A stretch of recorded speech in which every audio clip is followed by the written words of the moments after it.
Hi, my name is Tabitha, and this is my speech about bullying. Here's my audience.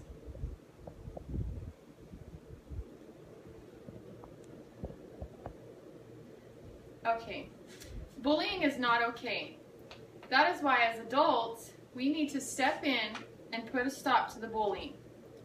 In effort to make sure our children feel safe at school, we need to make that step now. Don't wait. I'm sure you all have heard about the little Mason Campbell boy. He is the young 12-year-old Roswell, New Mexico boy who was bullied continuously until he couldn't take it no more.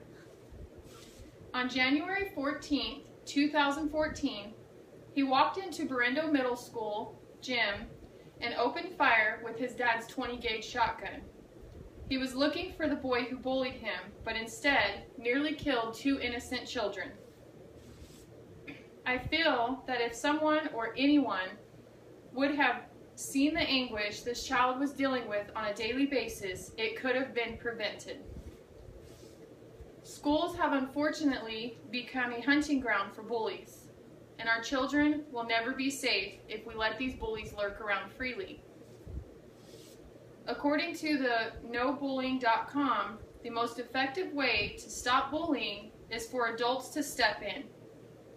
The report on bullying statistics 2015 reports 85% of teachers do not step in and intervene when they witness bullying among their students. On a recent report from stopbullying.org, students reported that the most helpful thing parents and teachers can do is listen to them.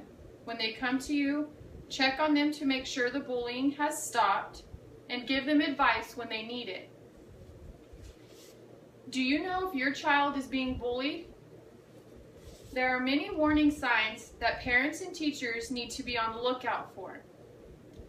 If you feel your child is a victim of bullying, these signs include unexplained cuts and bruises. They may become afraid to go to school or ride the bus. These children may also become depressed, experience anxiety. There are many ways we could begin to put a stop to bullying. According to the CDC, Centers for Disease and Control, we must first know how big this problem really is, where it is, and who it is affecting before we can try and prevent it. The Campbell Collaboration Crime and Justice Group states a few ways to start putting a stop to bullying include: school personnel must improve the supervision of these children, use rules and behavior management techniques in the classroom and throughout the entire school, address bullying by providing consequences and stick with these consequences. Let the children know you are serious about putting a stop to this problem. Schools need to implement a zero-tolerance policy. Schools need to always promote a safe, educational environment in order to make our children feel safe. Have you ever wondered how often bullying actually takes place? A report from the National Institute of Child and Human Development showed that 1.6 million children from grades 6 to 10th are bullied on a weekly basis. Nearly 160,000 children miss school for fear of being bullied.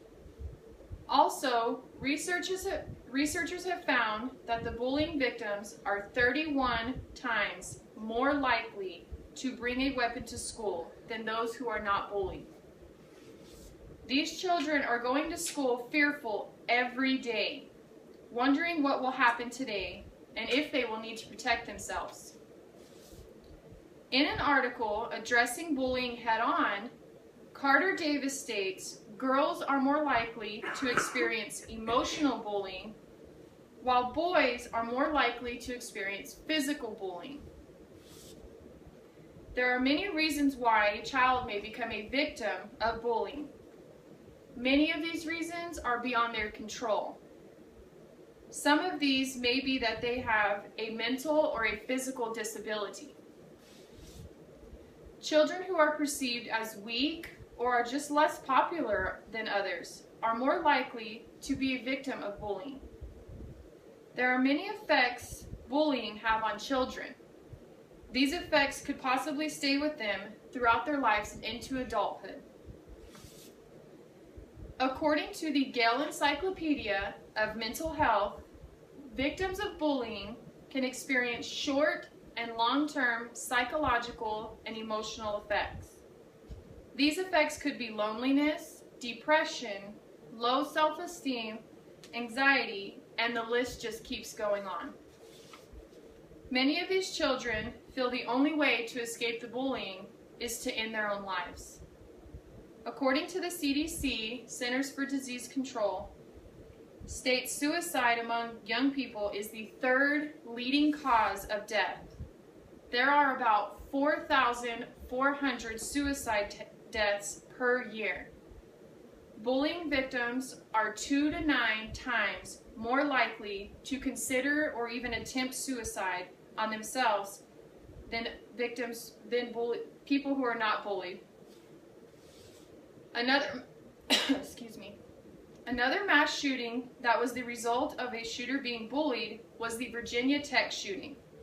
23-year-old Sung Hai Chow walked in to Virginia Tech and opened fire, killing 32 people and then taking his own life.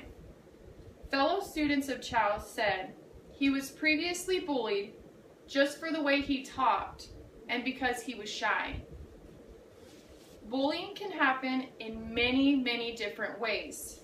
For example, there's cyberbullying, physical bullying, emotional bullying, verbal and relational bullying. These are some types of bullying the school personnel and parents need to be aware of.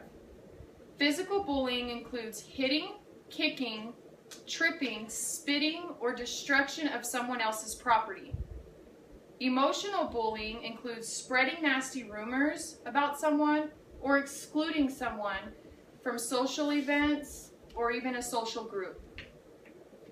Verbal bullying includes name-calling, cracking jokes about someone's religion, their gender, ethnicity, or even just their appearance in effort to humiliate them. Relational bullying is when one intentionally tries to harm someone's relationship or social status. In an effort to knock out bullying, we all need to put our foot down and step up for what is right. Now is the time to put the joy back into going to school and getting an education. Thank you for watching my speech. Does anybody have any questions?